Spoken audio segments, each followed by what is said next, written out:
Here to weigh in on this latest drama is presidential historian and Newsmax contributor Craig Shirley. Craig, great to see you. Happy New Year. Happy New Year, John. Thank you very much. I want to first show our viewers what you tweeted yesterday. You tweeted, "Romney reminds me of what Gene McCarthy once told me about a fair-weather political ally. He's the type of person who in a war would go out on the battlefield and shoot our own wounded." Can you expand upon that, Craig? Some pretty powerful words. Well, Senator McCarthy was a great American and a friend. I worked with him in '83 and '84 on campaign finance reform. Of course, you know, liberal senator from Minnesota, but was very libertarian in his outlook on First Amendment rights and privacy and things like that. But he had a rapier-like wit. He once described Walter Mondale, Vice President Walter Mondale, as having the soul of a vice president. That was during the '84 campaign when Mondale was running for president. Yeah. He had wonderful wit. He was erudite. He was well read. But I think it sums it up: is that politics is about judgment and timing. And Mitt Romney has displayed unerringly bad judgment and bad timing. There might be a time and place for him to take on Trump, but not now. Not as he's being sworn into a new Senate, when he wants people to focus attention on what he's going to do for the people of Utah instead of his personal opinion. And talking about 2020 is just ridiculous because we don't know if Trump's going to run in 2020. So Romney's always been given bad advice by his political advisors, who are mostly establishment, moderate, anti-conservative, anti-populist, anti-Trump individuals. And he got bad advice again on this op-ed. Yeah, I mean, Craig, I thought he got terrible advice during his second two debates with Obama back in 2012. It was almost as if he threw the debates because he was afraid of the media calling him racist or mean. Exactly. But you say Romney has a habit of knocking Republican candidates, going as far back as Ronald Reagan, where Romney took him to task during his 1984 re-election campaign. Can you give the viewers a brief history lesson in what happened there? Sure.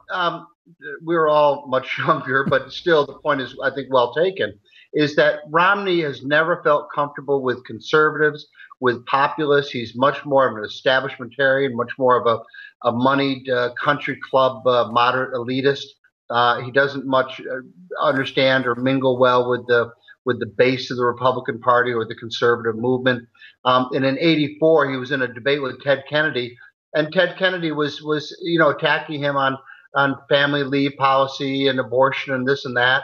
And Romney, as soon as Ted Kennedy mentioned Reagan's name, Romney ran for the tall grass and says, "I don't want to take us back to the times of Ronald Reagan. I was an independent in the times of Ronald Reagan." I don't know what he was actually referring to, because Reagan was running for re-election, so he had his timing off again, obviously. But he never, again, an example of going out on the battlefield and shooting his own wounded. In that case, he was shooting Ronald Reagan's legacy, Ronald Reagan's accomplishments, Ronald Reagan's philosophy. Yeah. So Romney is not a person you can rely on. He's a very leaky vessel. All right. Well, speaking of Ronald Reagan, and you're one of the premier historians of the Reagan presidency, and you've written many great books. I highly recommend our viewers go and check those books out. By our account, Reagan was president during 8 different government shutdowns over things like budget cuts, public works spending, and other spending issues. So, Craig, historically speaking and politically speaking, how did those shutdowns work out for Ronald Reagan? And do you see any parallels to what we're dealing with today? Well, yes, I do, and it's one that Trump is lacking in. Well, Ronald Reagan understood the presidency is about the bully pulpit and how you speak to the American people and how you lead the American people. So he always, whenever we were on the verge of a government shutdown, oftentimes it was over aid to the Nicaraguan Congress.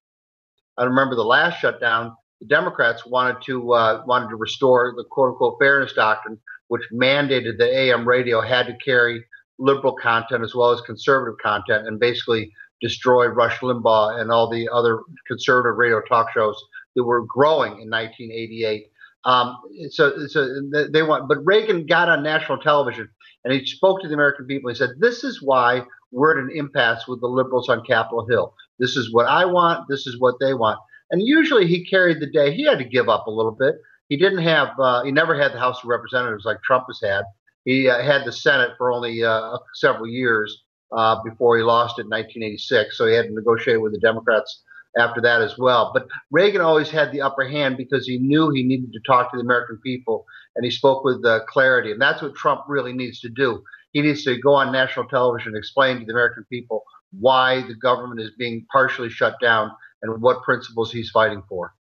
All right, Craig, before we let you go, you've hosted an excellent documentary which aired here on Newsmax TV about the year 1968 and what a tumultuous year it actually was. The assassinations of Martin Luther King and Bobby Kennedy, riots, Vietnam, a whole host of things happened in 1968. Well, you're now moving on to write a piece about 1969, a year not as chaotic, but 2018 was rocky in many ways as well. So what lessons from 1968 and then transitioning to 1969, away from all that tumultuity, could the president use, could America use now 50 years later?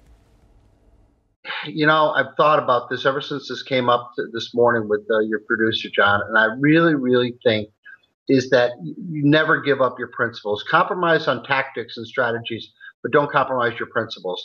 And in 68, Americans really stopped talking to each other. It was just too much violence, too much bloodshed, too much anger. And I think, again, in 2018 is that we're talking past each other instead of to each other. I would never advise anybody to give up on the principles. Fight for your principles, but maybe on your tactics as far as how you say it. And maybe this is good for the New Year resolution, being the New Year's was just a couple of days ago, is to try to at least talk to each other and try to come to some type of common ground. But so compromise on your tactics and strategies, but never on your principles.